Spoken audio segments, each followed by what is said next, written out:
Okay, so we are live. So hey everyone, it's Nick here from Childcare Business Growth, and I'm super excited today. I'm sure lots of you recognize who's with me, but I'm super excited to have the amazing Lynn here from 1Place Childcare. Lynn, thank you so much for jumping on with me. I always love to have a chat with you. I know the last time I spoke to you in person, we were chatting for quite a while, and the reason why I wanted to bring you on today is because obviously we're talking about the new book, Childcare Top Tips. And I wanted to bring you on. I know you've got your copy there as well. I'm on your article right now. There we go.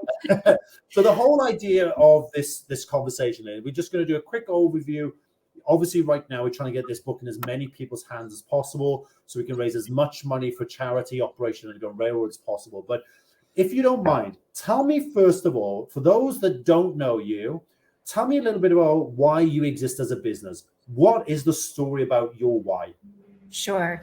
Well, thank you, Nick, for having me. And like you said, it's always a pleasure for us to brainstorm and look at best practices and the Childcare Top Tips. When you approached us about contributing an article, we were very interested in it, but also knowing that you're donating the proceeds to this charity just warms my heart, because it's for a very important purpose, and yet value gets into the hands of leaders. So why do we exist? 1Place Childcare is the only provider of compliance and best practice software. So there's a lot of technology in early education, and we sit in the side of the house that a lot of people think is, well, it's not as sexy or it's not as fun as working with the children. But fact and point, it's probably even more important that you're managing compliance and best practice, because when it is a problem, it's typically a big problem. Yes.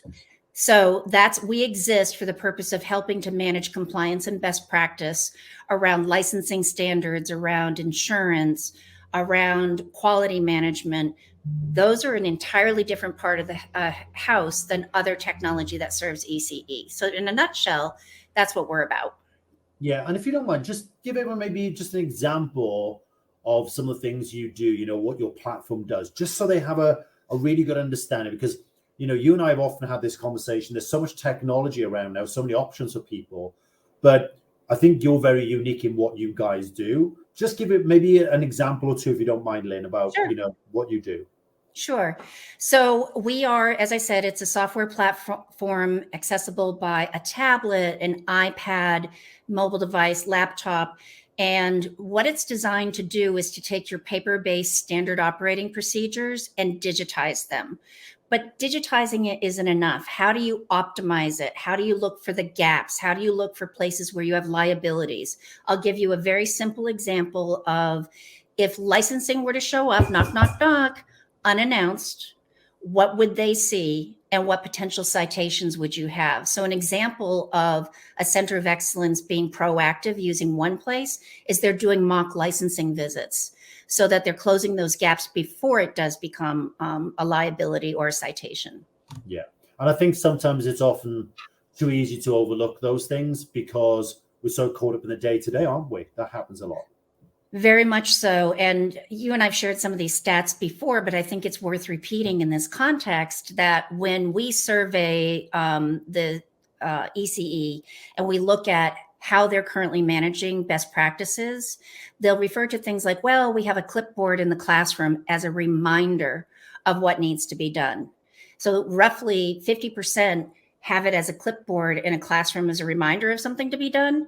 And then 20% complete it and they put it in a binder, and 25% don't document it because they just know what to do.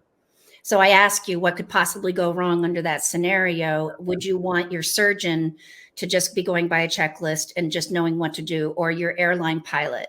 We have the same responsibility because we've got these precious assets in our care, the children and staff. We owe it to them to be thorough with a form of checklist, and a digital checklist is the way to go, because paper, when it gets into the binder, I like to say the binders have blinders. You can't see what's in there to look at trends and gaps and things like that. I think as well, it's a great aspect for, when you've got staff covering, you've got obviously new team members coming on board. We've had, team members join us in the past that maybe came from a business that didn't have those processes in place. And it's a big kind of wake up call for people, Yes. to be able to go, oh, I've actually got to follow these steps. Yeah, you have, because it's our heads on the line at the end of the day. Obviously we're looking after someone's most precious gift, but we're the ones that are going to face the liability over the things if we don't follow those exact processes. Yes. I think it's particularly important as well, obviously, as you scale and you have more locations, because again, you can't be in all places at one time as an owner as well. So, another important point. So tell me, if you don't mind, I know we've spoken about this briefly before, but tell me a little bit about the disease, if you don't mind. Sure. So the disease is something I ran into prior to being in the field of early education. And it's simply put is disease is original owner. The original owner disease looks something like this. It's our baby. We have created this company. This is our mission. And the original owner typically has a vault of knowledge about how the business is run, who needs to do what, how it needs to be done, and where does that become a problem? Well, in the post-COVID era, which I'm calling it that now because we are coming out the other side and we're looking out of our foxholes. But what that's shown us is you need those consistent, well-documented practices. They can't be in somebody's head. They really need to be well-documented and well-communicated. And where this comes into play, Nick, is whether you're a center of excellence that's looking to grow, to your point, how do you replicate that vault of the original owner? The only way you can is to have well-documented systems and processes and measurements. And then similarly, when you're preparing to exit your business, if that knowledge is in your head, when a buyer does their due diligence, the first thing they're going to look at is, I've got to replace that knowledge. Somebody has to do that job. Exactly. And it affects your valuation of your program. So even if you're not preparing to exit or grow, you need to have these things documented so you avoid the and you're prepared to pass that along. And the other thing that we've seen is some of those forced sabbaticals, if you had to be out because of illness, again, that knowledge is so valuable.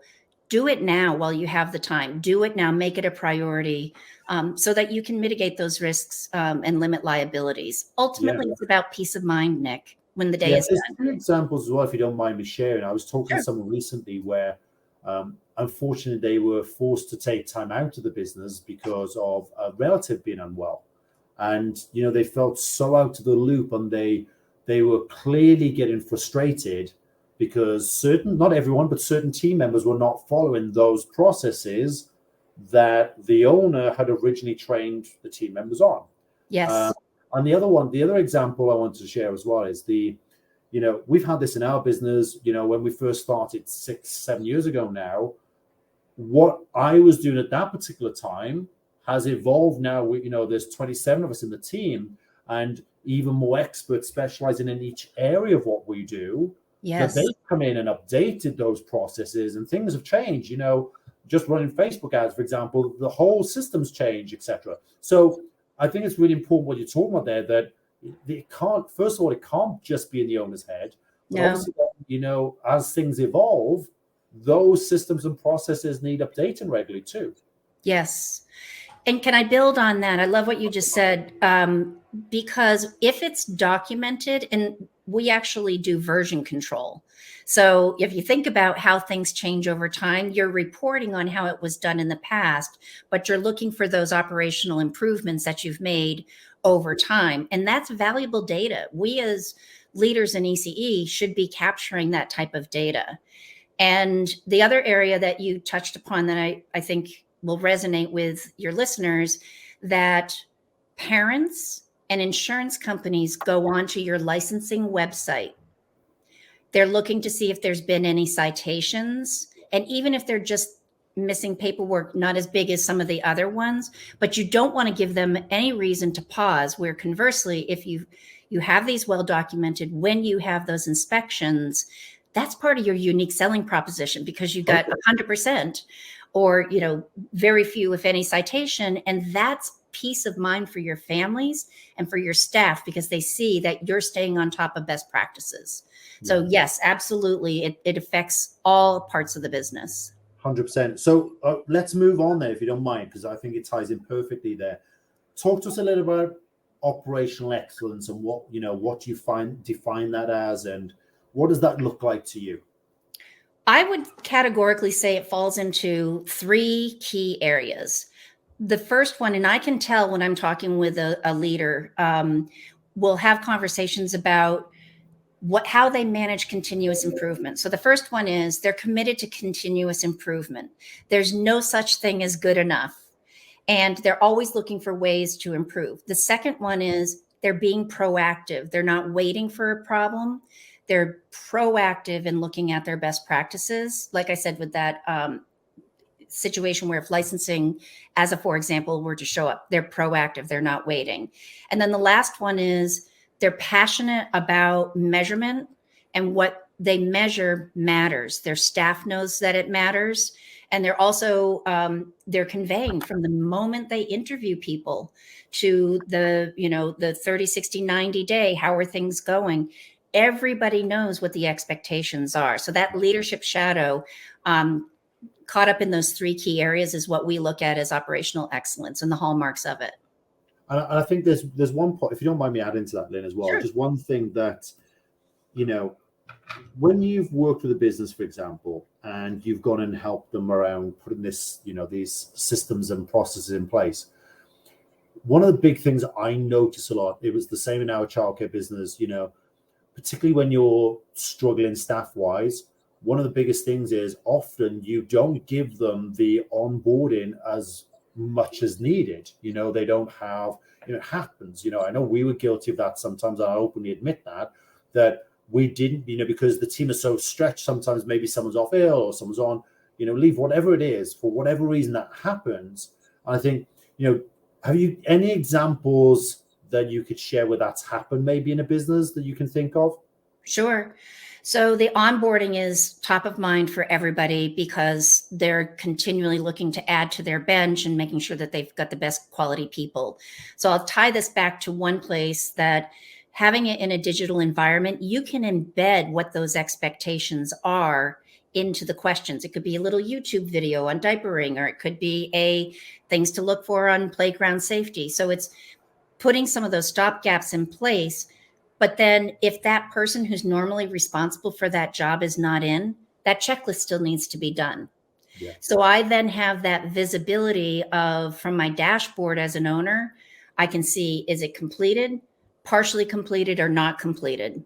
So what I'm looking for isn't the 100%. I'm looking for the exceptions. So those X's. And there are times when the exceptions are totally understandable, but it's the trend of the X that you want to get ahead of.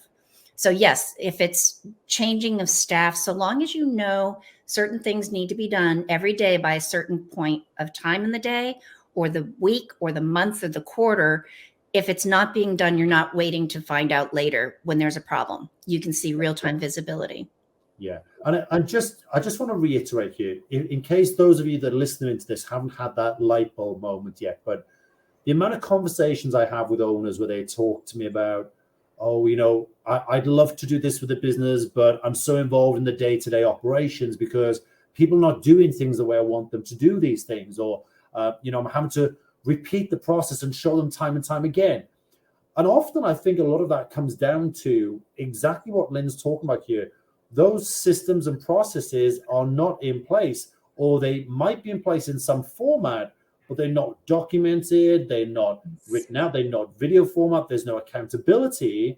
And I think this is a huge game changer for a business owner, because this, I could relate this, and I hope you don't mind me relating this here, but the E-Myth Revisited is a book that I love. I'm a big believer in that book around everything. Before you can step out of a role, you must have the systems and the processes, and most importantly, those checklists in place to make sure that before you step out of that role, everything is documented, the playbook, everything is there for you to be able to step outside of that role. Yes. And I'll share something. I was talking to someone recently.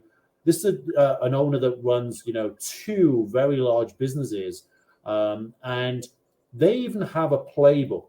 So every single thing processed before they're home. So they have a housekeeper, and every single thing for their home has a process. How to mow the lawn, how to fold the iron in, how to, the children's routine. every single thing. And I know that might sound, well, I'll ask you, Lynn, for anyone that's ever said to you, that sounds like a lot of work, what's your response to that? Because I'm sure that's probably come up as a question before. The first thing I'll say is I turn it back around. If it's not documented, how do you know it's being done? And the other part is I'll get pushback potentially where they'll say, oh, well, the staff is already too busy. They've got too much to do. And I kind of lean in and say, so are they doing it or not doing it? Because these are things that should be done, Nick, whether or not they're in a digital environment.